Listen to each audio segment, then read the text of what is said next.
What's going on, everybody? Welcome to Ajax Reviews. Today we review Slaughter High.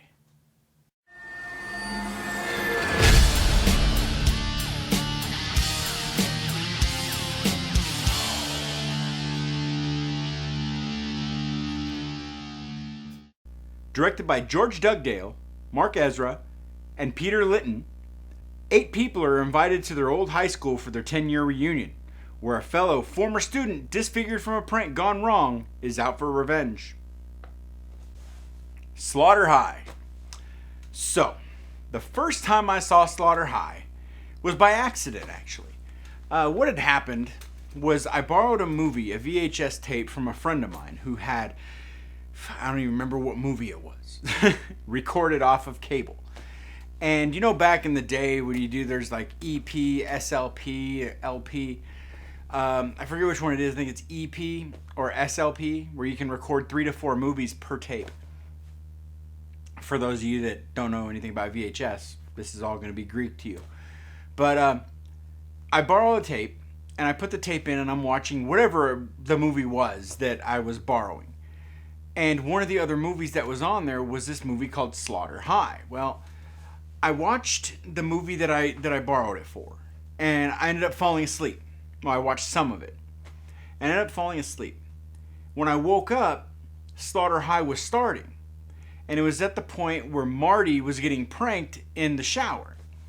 And so I ended up staying up and watching it. Now, I was probably 13 or 14 when I was watching this movie. And I remember watching this movie and just fucking loving it. Because it had all the aspects of horror at that time that I really enjoyed.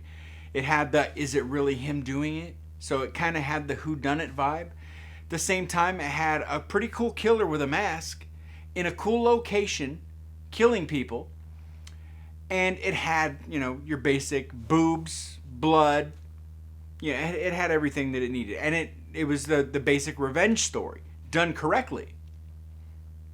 And I remember watching this movie and enjoying it. And enjoying it so much that I borrowed it again from my friend several times until I learned how to duplicate tapes from one VHS to the other. And I eventually copied the entire tape because it was all the movies that were on there were horror. I don't remember what the hell the other ones were, but the one I wanted was Slaughter High.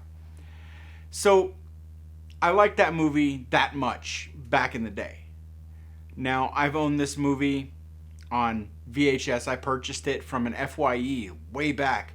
I lived in Tennessee, and I ran across it. I'm like, holy shit, you don't see this every day. So I purchased it. And then I looked for it on DVD, and I could never really find it until I found it on a 4-pack at Walmart a few years ago. So I bought it. And then I've watched it a couple times on that. And then recently, with income taxes, I purchased this movie again on Blu-ray. So I've watched the movie and I'm pretty familiar with it. So this review can be pretty in-depth. But let's find out what I think of it today. Ever tried it under the shower before? What can I say about this little gem from 1985? Slaughter High takes the revenge story and does it absolutely correct. Just like Friday the 13th and Prom Night did before it. The feel, the effects, the story, pretty much everything was done on point. This movie made you hate all the fucking characters and made you cheer for the killer Marty.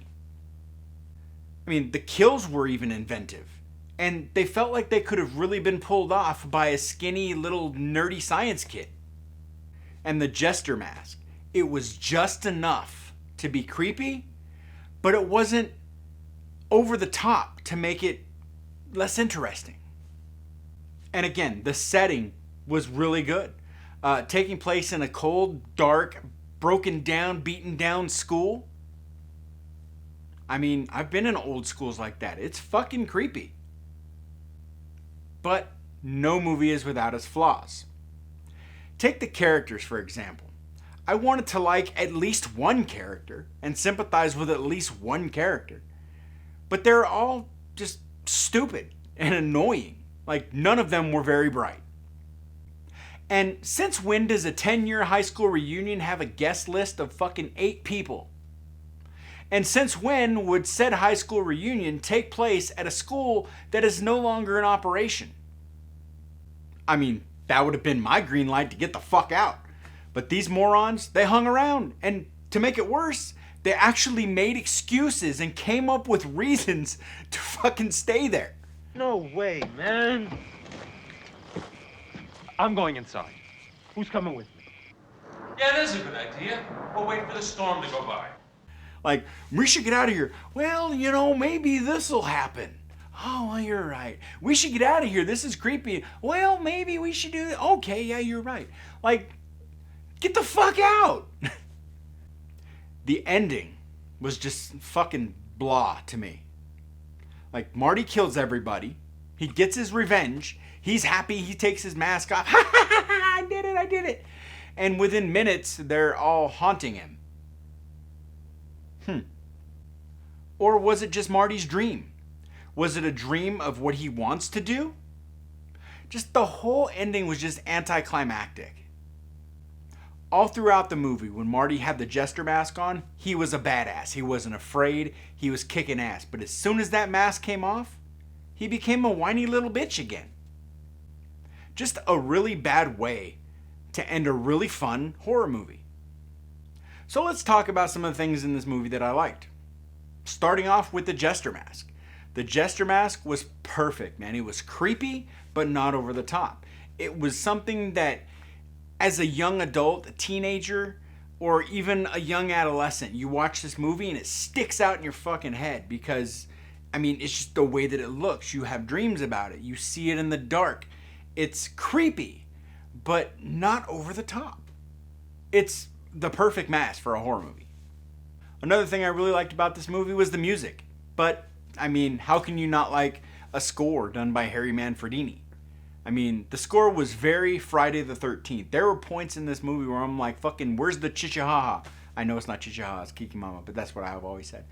Where's Jason? Where's he gonna pop out? You know, but then it had that 80s synth sound to it as well, that like punk rocky sound that is just like, what the fuck? Like the blend of the two were just, it was great. Some more things I liked about the movie. The effects. The effects were done very well. For 1985, not bad. Not bad at all. I mean, other than the stop motion, like flesh coming off of the bone in the bathtub, that could have been done better. But I mean, again, it was 1985. That's probably the best you're going to get at that point. But as far as everything else, not bad. Not bad at all. And the kills were all fun. Now it's time to talk about some of the things that I didn't like. The characters. I didn't like the characters at all. And the fact that they kept making excuses to hang around. I know you're not supposed to take horror movies seriously, obviously, because you're supposed to suspend disbelief and have fun watching them. It's supposed to take you out of reality. But how far out of reality are we supposed to go? We watch horror movies because a lot of us like to be scared, or like to attempt to be scared, or we just like the creativeness, the art of it. But for people that like to be scared, they're not going to get scared at something like this. Because even though you're suspending disbelief, it's like, well, now it's your own fucking fault. Because if it was me, I would do this differently. But you guys chose to stay there. Just really bad. Like, I did not like the characters. They're all assholes anyway. Like, aren't you supposed to sympathize with some of the characters and feel bad, like when your favorite one dies? Isn't that the point of horror movies, is to be like, oh, fuck, I really like that character, and she died fucked up. Like in Dexter, when Dexter's wife got killed, dude, I was sad. I was upset. And the other thing I really didn't like about this movie was obviously the ending. I'm not a fan of the way that it ended. Everything else up until that point was really good, was really fun, really exciting. Then the ending happened, and you're just like, what the fuck, man? Like, you had a great concept with a great killer doing great things, and then he takes his mask off and he's a bitch again. I don't get it. So in conclusion, would I recommend this movie? Yes, 100%. I wouldn't be doing my job if I didn't recommend this movie to you. Don't let the ending ruin it for you. It's all about the journey. It's not about the ending. It's about how you get there. So enjoy the ride. And with that being said, I give this movie a 3.5 out of 5. And that's going to do it for me for today, guys. So remember, stay smart, stay clean, keep the dream. Don't let the man get you down, because if he does, he may bend you over and pour some acid up there, and you don't want that because, well, I mean, Toxic Avenger, that's how Toxie became Toxie. It might be cool because Toxie's the shit.